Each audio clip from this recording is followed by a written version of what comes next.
बिस्मिल्लाहिर्रहमानिर्रहीम। Excel learning के lesson number 8 में खुशामदीद।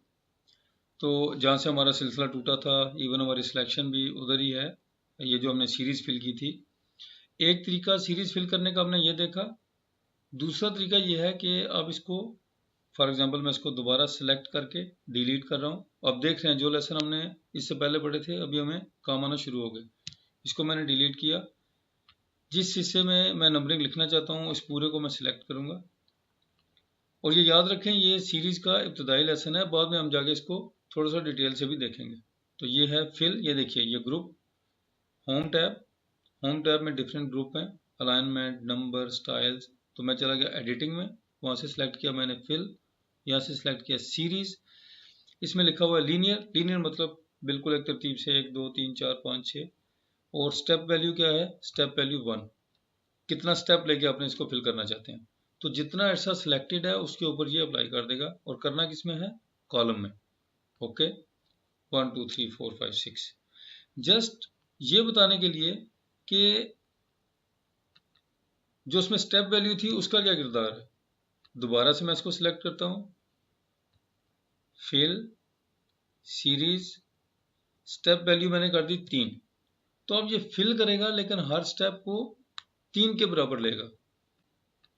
1 + 3 4, 4 + 3 7, 7 + 3 10, 10 + 3 13, 13 + 3 16। तो इस तरह करके हम ये एक्सेल की पावर जो है वो उसका हमने एक छोटा सी झलक देखी। तो मैं इसको दोबारा 1 लिखता हूँ और 1 2 3 4 5 6 फिल हो गया। इसी तरह ये मेरे पास, अब देखिए ये हमारे पास गलती होगी टाइपिंग में, लेसन 1 इधर लेसन 2 आना चाहिए, लेसन 3 लेसन 4। अब इस लेसन इसको मैं 2 कैसे लिखूं। अच्छा, मैं यहाँ पे सिंपली 2 प्रेस करता हूँ। इसने क्या किया, इसने तो पूरे के पूरे सेल के ऊपर ओवरराइट कर दिया। दोबारा मैं वापस कैसे जाऊँ, उसके लिए हमारे पास है अनडू। कंट्रोल Z करेंगे, उसका मतलब है कि जो हमारा लेटेस्ट एक्शन है उसको खत्म करके एक स्टेप पीछे चले जाओ। या ये आपके टॉप के ऊपर आ रहा है एरो, जो हमारी आपने पढ़ा था टूल किट है, कोई एक्सेस बार। तो इसको क्लिक करें, एक स्टेप पीछे चला गया।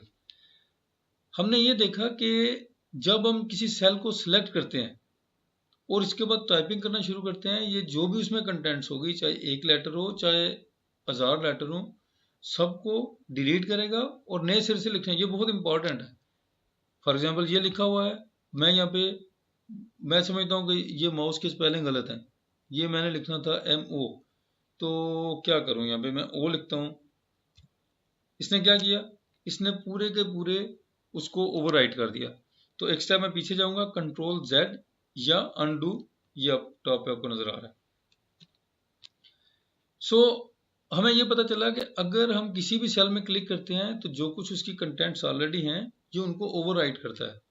एडिट कैसे करें, जो ऑलरेडी लिखा हुआ है उसके अंदर, जैसे ये लेसन 1 लिखा है इसको 2 करना है।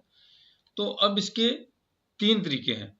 एक तो आप इस सेल के ऊपर जाकर डबल क्लिक करें, तो अब देखेंगे ये कर्सर जो है ये इसके अंदर अभी आपको वो कर्सर ब्लिंक करता नजर आ रहा है। मेरे ये लेफ्ट राइट जो कीज हैं इनके साथ ये मूव कर रहा है।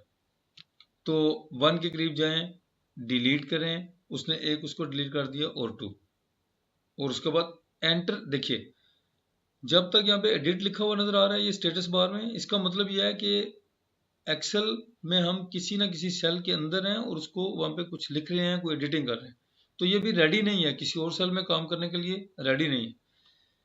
हमें क्या करना पड़ेगा, जब हम एंटर प्रेस करेंगे तो ये उसको फाइनल करेगा। अगर हमने एंटर प्रेस नहीं किया तो उसने राइटिंग को वो फाइनल नहीं करता, सिंपल आपको शो करता रहता है। तो लेसन नंबर 2 ये हमने एडिटिंग देख ली। दूसरा एडिटिंग का तरीका क्या है, मैं दोबारा कंट्रोल Z करूंगा। दूसरा तरीका है F2। अगर आप F2 प्रेस करेंगे की तो वो फिर भी एडिटिंग मोड में चला जाएगा। ये देखिए, तो अभी आप लेफ्ट राइट की से मूव करेंगे तो ये with in the cell move करेगा। जबकि नॉर्मली हमने देखा था जब ये यहाँ पे रेडी होता है, लेफ्ट राइट की को जब हम प्रेस करते हैं तो ये एक सेल लेफ्ट या राइट जाता है। तो मैंने दोबारा इसको मूव किया, 2 लिखा और एंटर प्रेस, एंटर इसको फाइनल करता है। अगर मैं एंटर नहीं करता, एस्केप की प्रेस करता हूँ, तो जो कुछ मैंने लिखा था ये उसने उसको फाइनल नहीं समझा, क्योंकि एंटर का मतलब ये है कि जो कुछ हमने एडिट करना था एडिट कर लिया, और एंटर के बाद या डाउन एरो की के बाद या टैब के साथ वो उसको फाइनल समझता है। अगर आप एस्केप करेंगे तो वो उसको समझेगा कि इन्होंने एडिटिंग फाइनल नहीं की, ये यहाँ से बाहर जाना चाहते हैं, लिहाजा वो पुरानी कंटेंट्स को रिस्टोर कर देगा। तो मैंने F2 किया, यहाँ पे 2 लिखा। दूसरी चीज हमने editing within the cell editing सीख ली। अभी मैंने एडिट करना है, यहाँ पे मैंने O लिखना है। तो अभी आप देख रहे होंगे कि फॉर एग्जांपल मैंने O लिखा, लेकिन O तो सेपरेट लिखा गया, और ये जो आगे बढ़ा हुआ नजर आ रही थी हमें टेक्स्ट, वो सारे की सारी गायब हो गई। ऐसा क्यों है? जबकि हम ये चाह रहे थे कि हम ओके, आप ये समझ रहे होंगे कि शायद मैंने उसके ऊपर क्लिक किया था, मुझे डबल क्लिक, ओके मैं डबल क्लिक करता हूँ, डबल क्लिक किया, एडिट मोड में गए, तो इसके अंदर तो टेक्स्ट ही कोई नहीं, किसको एडिट करो? सो ये तीसरा लेसन है कि सबसे पहले हमें ये देखना है कि ये जो हमारी टेक्स्ट हमें नजर आ रही है, अभी देखिए ये C7 में भी है, D7 में भी है, E7 में भी है, ये आगे तक चलती है। एक्चुअली ये किस सेल में है? क्योंकि जो एक्स्ट्रा टेक्स्ट होती है हमारी वो मूव कर जाती है नेक्स्ट सेल के अंदर। अगर नेक्स्ट सेल एम्प्टी हो, उसमें कुछ भी ना हो, और आपने किसी सेल में कुछ लिखा, वो अजाफी हो गया सेल से, तो वो अगले सेल में चला जाएगा, उधर जाके शो होगा। लेकिन एक्चुअल इसका घर कौन सा है वो कैसे पता चलेगा? अब किसी भी सेल में क्लिक करें, उसके अंदर अगर कुछ लिखा हुआ है तो आपको इधर नजर आएगा, ये है हमारी फार्मूला बार।